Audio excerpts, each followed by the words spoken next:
Salve, salve galera, beleza? Vamos falar do Bauru Basquete? Tá começando mais um episódio do Preview do NBB, falamos ontem sobre o SESI Franca, hoje sobre o Dragão. Vocês devem ter percebido que a gente não tá fazendo por ordem alfabética nesse ano, né? A gente tá privilegiando elencos que já foram fechados para o Novo Basquete Brasil, ou pelo menos quase isso, e também times que a gente já conseguiu ver um pouco mais em quadra, né? Os outros a gente vai colocando um pouco depois do especial, mas fiquem tranquilos, terá um vídeo para cada um. Então não esquece de curtir esse aqui, se inscrever aqui no canal do Duas Saídas também, para não perder nenhuma outra análise, e comenta aqui embaixo a sua expectativa para o Bauru Basquete. Até onde vai o Dragão nessa temporada? Porque olha, tá aí uma coisa que não é fácil de prever. O Bauru Basquete, antes de falar dessa temporada, a gente tem que pensar um pouquinho em como foram os últimos anos, para entender o porquê o Bauru Basquete será do jeito que será a partir do dia 12 de outubro.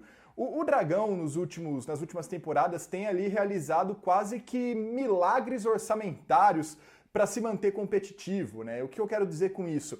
Montar times que brigam na parte de cima da tabela, mesmo com um orçamento que, em tese, colocaria o time na parte de baixo, né? As associações, em geral, no basquete brasileiro, a menos que tenham um mecenas, um patrocinador muito forte, como era o caso do Pascoaloto no Bauru Basquete, como é o caso do SESI, do Magazine Luiza no Franca, por exemplo, entre alguns outros exemplos ao longo da nossa história. Se isso não acontece, as associações tendem a sofrer um pouco mais, principalmente se moram no interior do Brasil, né? Se são sediadas no interior do Brasil.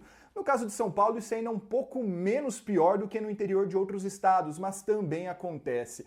E o Bauru tem adotado, então, o seguinte posicionamento. Diante de cortes orçamentários ano a ano, temporada a temporada, Bauru tenta manter ali principalmente Alex Garcia, né, que é talvez o principal jogador da história do NBB, e também contratar atletas que já tiveram um bom basquete, já apresentaram um grande nível em anos anteriores, mas que em temporadas recentes, por um motivo ou por outro, ficaram um pouco à margem do mercado ali. Ao mesmo tempo que também procura por jovens de grande potencial, oferecendo para eles o que é mais importante nesse momento da carreira quando você tem ali 22, 23 anos: minutagem, tempo de quadra.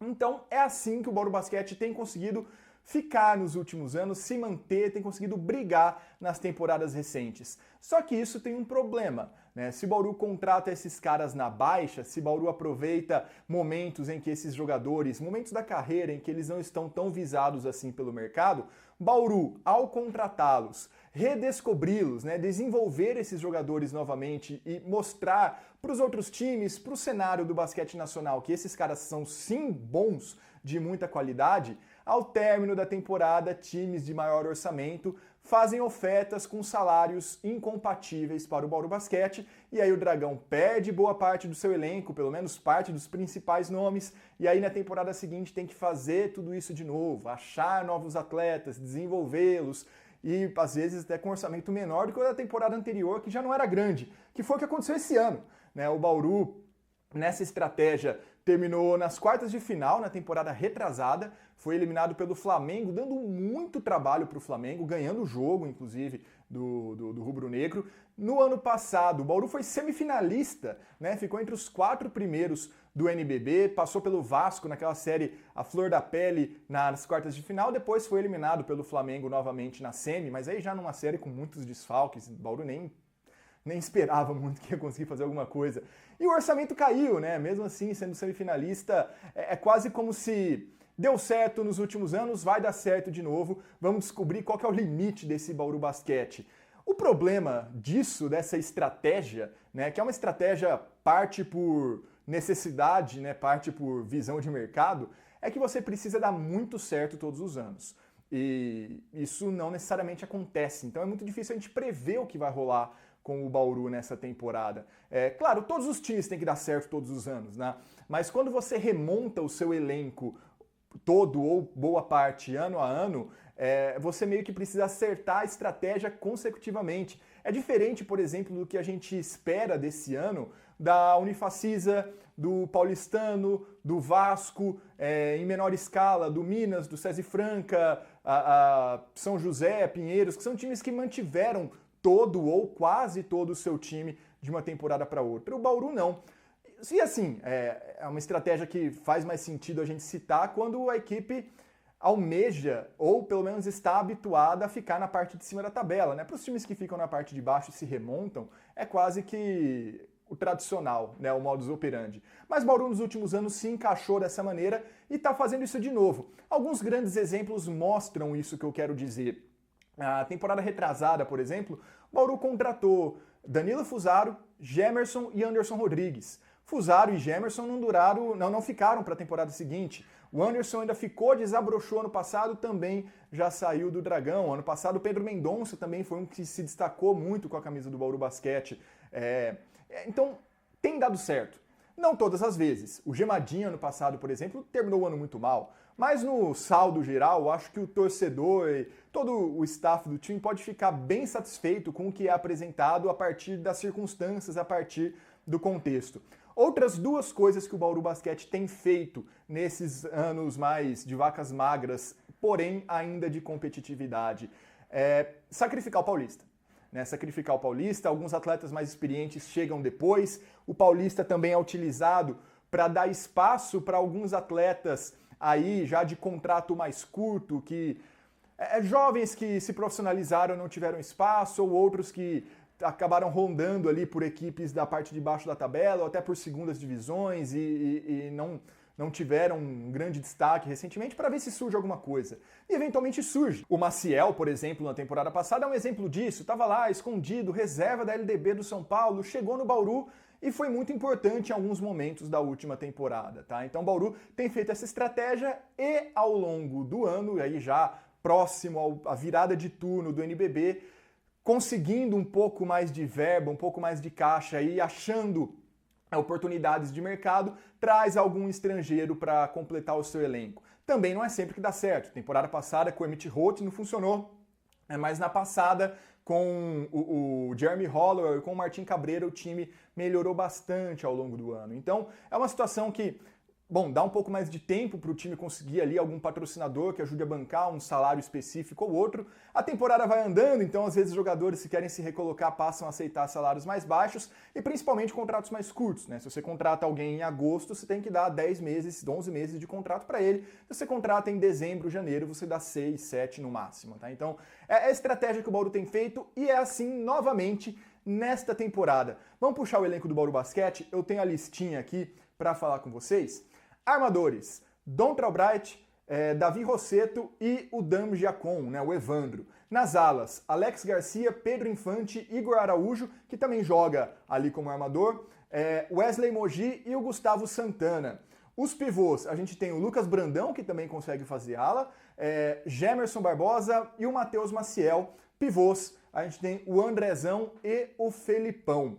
Alguns nomes se mantiveram da última temporada, né? Notadamente o Alex, o Bright e o Gustavo, né? Também Felipão foi outro que se manteve ali de um ano para o outro, e o Dan Giacom, mas esse ainda é muito jovem, praticamente não entra. Chegaram nessa estratégia que eu falei para vocês, de jogadores que já tiveram destaque em outros anos, em outras temporadas, e acabaram caindo, ou que foram promessas que não explodiram como se imaginava. Davi Rosseto e Wesley Mogi, tá? São dois jogadores que se encaixam mais nesse perfil.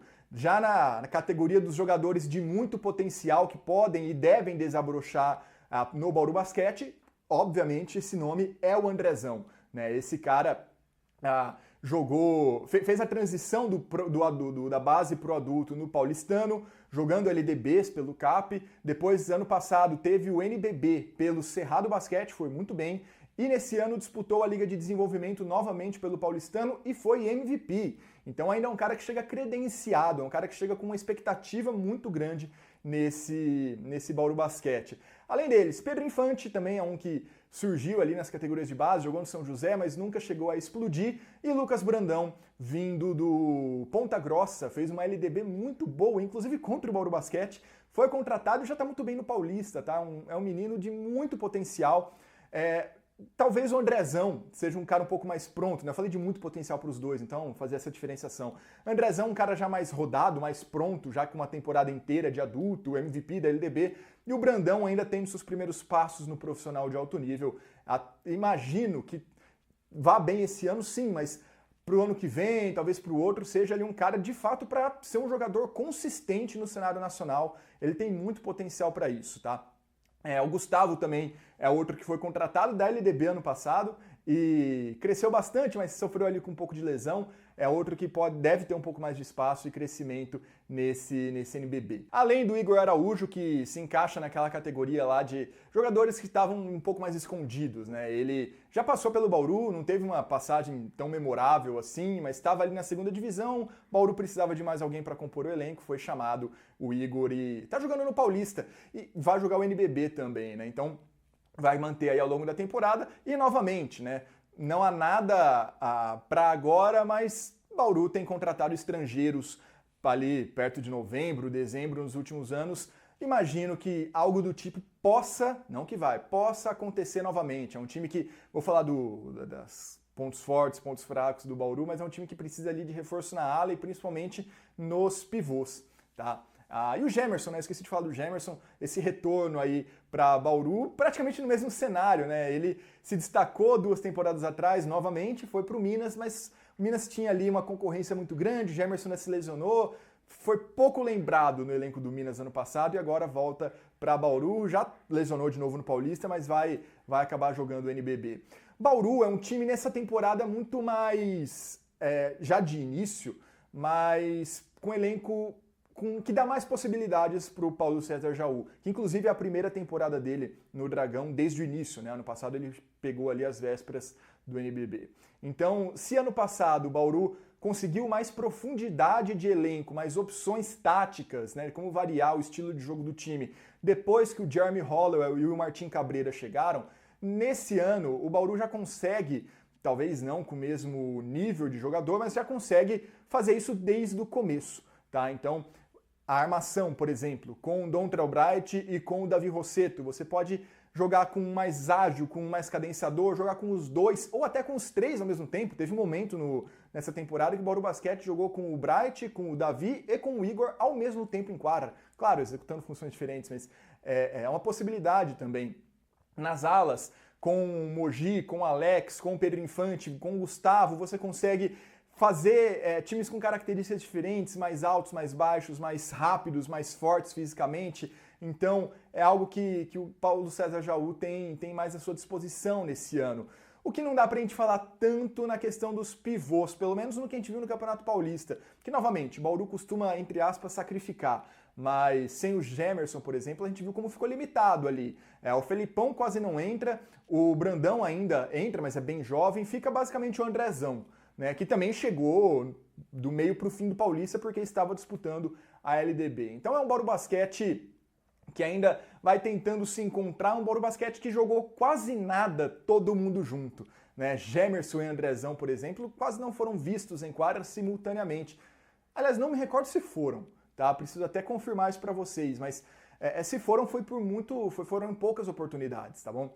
E nesse ponto, né, pensando numa temporada longa que é o NBB, o Bauru Basquete precisa ali principalmente de mais alguém para compor esse garrafão, também para ajudar na ala eventualmente quando for subir a estatura desse time. Acho que deve ser o perfil de reforço que o Bauru Basquete eventualmente possa buscar, pelo menos acho que a necessidade mais escancarada desse time que vocês devem ter notado uma grande ausência em toda essa minha análise, que é o Larry Taylor, né? Cadê o Larry? Então, depois de muitas temporadas, né, 2 passagens pelo Bauru Basquete, ele e a diretoria acabaram não chegando a um acordo de renovação e o Larry não vai disputar essa temporada pelo Bauru Basquete, então talvez tenha sido ano passado a última dele realmente pelo Dragão, que não contará mais com o camisa 4, a camisa imagino que deve ser reaposentada, não sei se nessa temporada ou em futuras, eventualmente, pelo menos é o natural, né, já que a camisa estava aposentada antes dessa segunda passagem dele. Bom, esse Bauru Basquete é um time muito capaz de se virar bem defensivamente. Tem jogadores muito bons para isso e um técnico que já conseguiu montar elencos no Bauru Basquete em outras oportunidades que formam ali uma pedreira, né?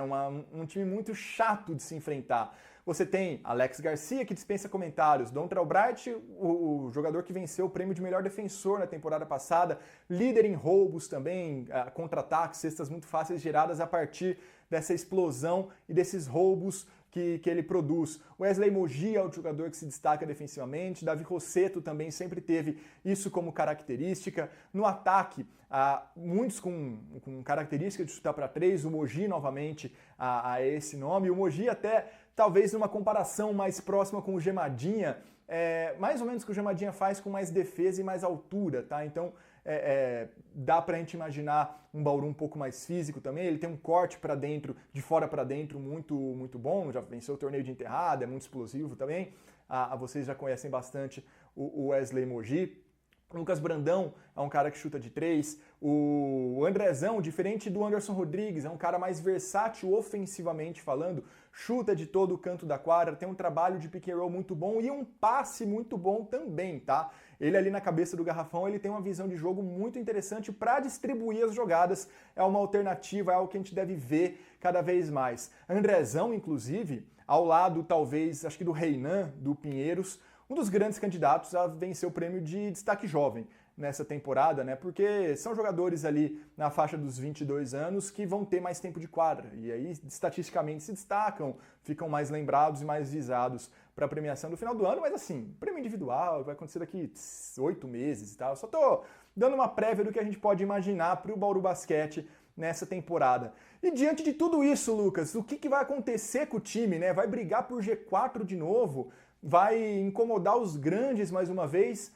Olha, como eu disse, o Bauru vai repetindo a estratégia. E Bauru foi surpresa nos últimos anos, mas não é porque Bauru foi surpresa nos últimos anos que a gente tem que imaginar que vai ser nesse de novo. Eu acho muito complicado a gente colocar o Dragão como candidato à semifinal mais uma vez. Tá? Pode acontecer, tá? A gente já viu isso em outras oportunidades, não podemos duvidar dessa capacidade. Mas eu acho que quando a gente projeta o Bauru Basquete para o ano, a gente tem que ser pé no chão e imaginar que é um time que briga para ser mando de quadra nas oitavas, ou seja, briga para terminar em oitavo. Eu acho que é um cenário interessante para o Bauru, é o que eu colocava o Bauru na temporada passada também e na retrasada, e acabou que deu mais certo do que eu imaginado, mas a gente não pode projetar isso novamente. E claro, quando uma equipe consegue isso repetidas vezes é porque tem alguma coisa acontecendo ali, né? Mas essa estratégia de remontar e buscar jogadores que estavam mais à margem do mercado precisa que dê muito certo todos os anos e não dá para a gente fazer uma análise sensata imaginando o cenário mais positivo possível. Ainda assim, é um bom time, um time divertido, né? Eu acho que vai ser de ver jogar ao longo da temporada e que tem muito potencial ainda de crescimento, tanto quando começar a jogar junto, como quando esses jovens jogadores também tiverem mais experiência, mais desenvoltura e entrosamento dentro de quadra. Beleza, galera? Comenta então aqui embaixo o que você acha do Bauru Basquete. Considere apoiar o Duas Saídas financeiramente no clube de membros aqui no YouTube. O link está aqui embaixo. Tem um botão escrito Seja Membro, você vê os planos ali para ajudar o projeto a continuar viável, a continuar existindo e quem sabe até aumentar a nossa produção, ver o plano ali que mais se adequa às suas possibilidades. É muito, muito importante isso pra gente. Beleza, galera? De qualquer maneira, se inscreva aqui no nosso canal porque tem vídeo novo todo dia até o início do NBB. Tem podcast também que já foi pro ar. Então, aguardo vocês. Até a próxima. Falou!